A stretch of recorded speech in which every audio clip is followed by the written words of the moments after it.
Hey guys, it's Jessica, and today we're going to talk about 5 products that I've changed my mind about. So I've got 1, 2, 3 that I used to kind of like, and I've decided, you know what, I actually don't think they're very good. And then 2 that I kind of thought were silly, gimmicky, and or not good, and now I'm like, actually, I really like it and I use it all the time. So I thought this would just be fun, and these were just products that kind of jumped right out at me when I was kind of looking through my collection. I'm not the one that came up with this idea. I've done a video like this before, but I think I recently saw Emily Noel do a video like this. If it was her, I will link the video down below. So if you enjoy this kind of video, give it a thumbs up, subscribe, hit that notification bell so that you know when I upload new videos so you can come say hi early on. Because I usually kind of lurk like a creep in the comments early on when I first upload a video, so I like to try to reply back to those first few. So other than that, let's get into it. First, biggest disappointment. When I first used this, I was like, actually not bad, I like it. I think I even talked about it in a video. This was that new line of Dior products that they came out with that was their Backstage line. So this was the Warm Neutrals eye palette. I was totally suckered in by the packaging, even though really it's not as nice as most Dior packaging, but at the same time, I'm like, but it says Dior. You know what I mean? Like you totally get sucked into that. So I was like, I'm gonna buy it. Well, I bought it, and it comes with 8 shades, and then this is actually a like eye primer. So this eye primer, at first I was like, ugh, but the more I tried it, I'm like, actually it's a pretty good eye primer, and I feel like it would work with for most skin tones because it really does kind of become translucent. So here's the thing. I just don't feel like this is worth the hefty price tag that comes with it. And the more I tried it, like I traveled with it once, and I was like, you know what? These kind of shimmers are not great. They're kind of like the more orangey tone one is kind of powdery, and it's really doesn't really pack any punch. And then the other ones, I was like, they're just kind of nothing shades. You know what I mean? And even if, let me lay the primer down, okay? And I'm going to put like the orange shade was the one that was like the most. That's the one on the primer. So it's not like it's even punchier on a primer. It's just kind of there. And then pretty much the rest of them are mattes, and the mattes are definitely better than their shimmers, without a doubt. But even those, I was like, they're just okay. And the more I think they blend okay, but you can never get like a punchy eye look or anything kind of dramatic. Now, am I a big fan of super dramatic eye looks on myself? No. But even for me, I was like, okay, this is not really doing much. Like, I don't know. So again, that's why I always tout that it's important to try out products for a long time. And I love kind of giving these updates on products. And this was one that the more I use it, the more I realized, you know what? This is a mediocre palette. It's not great. It's certainly not worth the price tag. You are buying it for the name, and it's not even worth it for that. I can tell you that with certainty. So I would say stay away. Now, if you've tried, I think they have another palette. If you've tried that one and that one you think is maybe better, let me know below because I am curious. Or maybe you have that palette and you actually really like it, but I don't know. I feel like I was so blinded by the name the first few weeks that I was excited to be using it and have it, and I thought, oh, it's pretty good, but I don't think it actually is. Next one is the Dr. Brandt Luminizer Primer. I used this once and I thought it was okay. I love luminizing cream primers like this. And I loved this because there's no like specks of glitter or anything in it, but I have realized that this negatively affects the wear time of my foundation big time. So, and I'd read a few people say that when I talked about this in the video where I first tried it. You guys were saying, you know what, I've tried that primer and I feel like it just broke my foundation apart like within hours. What makes me sad is this primer looks gorgeous under foundations. Like it is so kind of hydrating and like glowy, but like I said, no glitter or anything. It's so beautiful.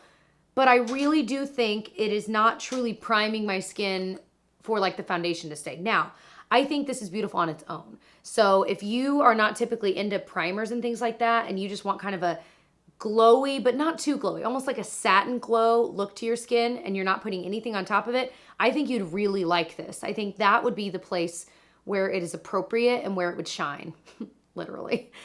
But I think under makeup, it's just, it's not truly priming the skin in that way when it comes to longevity. My throat is dry. I've been filming a lot because I'm traveling soon, and so I'm trying to pre-film, and it's taking a toll on my vocal cords. If you're curious, by the way, I bought this at Costco. This is like it was a 2-pack. There was a green one of these and this pink one, so Tyler uses the green one. And it was like 20 bucks for 2 of them. Maybe not even that much. It might have been like 15. I was like, dang, these are like 20 bucks alone for one at Starbucks.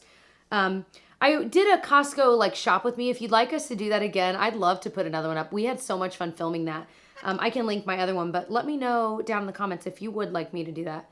Because I feel like some people are like, this is dumb, don't do this ever again, how dare you? And then other people are like, this was awesome. So I'm just curious. A drugstore one that I originally did not like and I grew to love, and I have talked about this one a lot recently, is the Revolution Conceal and Define Concealer. When I first tried this, I tried the shade C2 and it was just too light for me. I'm realizing the closer I can get a concealer to my skin tone, the more I end up liking it. So this one's a little bit more rosy toned. It's not quite as yellow as the other one. And this is in the shade C4. Now, I know that the shade for most of you guys doesn't matter because you're not my exact skin tone. But I realized once I got the right color, I could really see how it works. And I feel like I do have to set it because I do think it settles into fine lines a bit. Usually I can just kind of pat it a few times and it's good, but I pretty much always use the setting powder. But I just feel like this lasts pretty darn well throughout the day. And the doe foot is ginormous. There's no reason for it to be other than, you know, I do think they were trying to kind of dupe the Tarte Shape Tape. I don't think it's the same formula as Tarte Shape Tape. I think it literally just kind of looks like it, and that's why people have that in their heads. Because I do like the Tarte Shape Tape, but I feel like that one stays in place even better than this one does, but I do think this one's really, really good. And to be honest, this one's a little bit more hydrating than the Shape Tape, and that's why I reach for this more. So, and of course, it's like $5. It's such a good deal, and I think it's really good. And they have a surprisingly large shade range for concealers, which is amazing. So, a drugstore product that I liked originally, and then the more I used it, I'm like, you know what, this is a little bit too dry for me.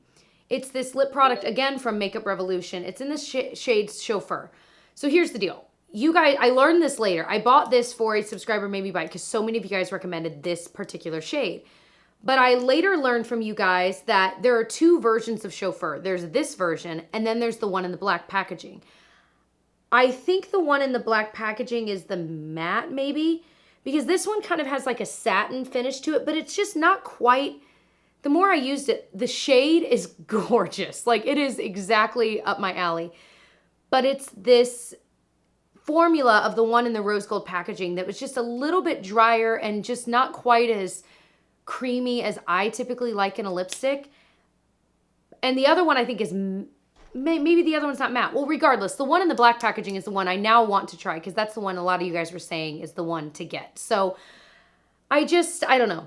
It's inexpensive, so it's not like it was a huge waste of money, but if you're looking at this shade, because I do think it's pretty, opt for the black packaging one. I've learned my lesson. There we go. If you're wondering what's on my lips, it's the TooFaced Tutti Frutti lip gloss in the shade Home Slice. It literally, as of today, became my new favorite lip gloss. It is like my favorite shade. It is the most delicious formula, and it smells really good too. All right, so the next one is from Hourglass. This is all of Hourglass products are expensive, but some of them are worth the price. And this was one that when they came out with it, I was like, wait, what is it?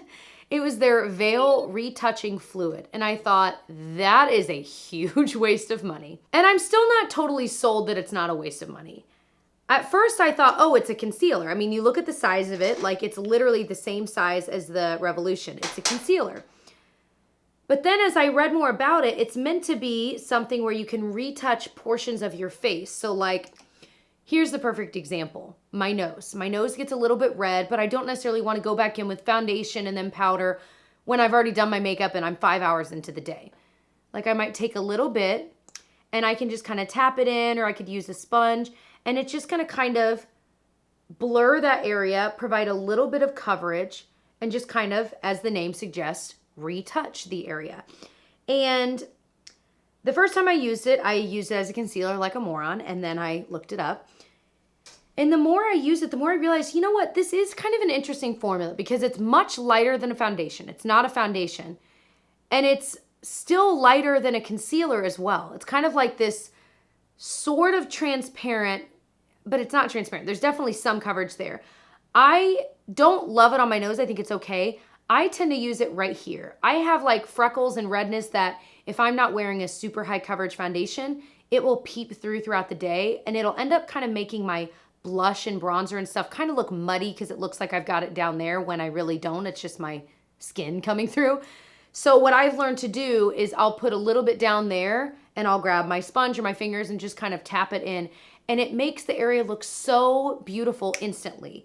And if you're one of those people that, like, let's say you get home from work and you're like, okay, I want to retouch just really quickly before we go out for the evening or something, this is a really nice product for that. Now, again, the price point is high, especially considering you're only getting 0.1 fluid ounces, which is a little over 3 milliliters. It's not a great amount. But if you, I don't know, like, it's kind of one of those products that, would I buy it with my own money? I don't know. Knowing what I know, but I do think it is cool, but when I run out, am I going to buy it again?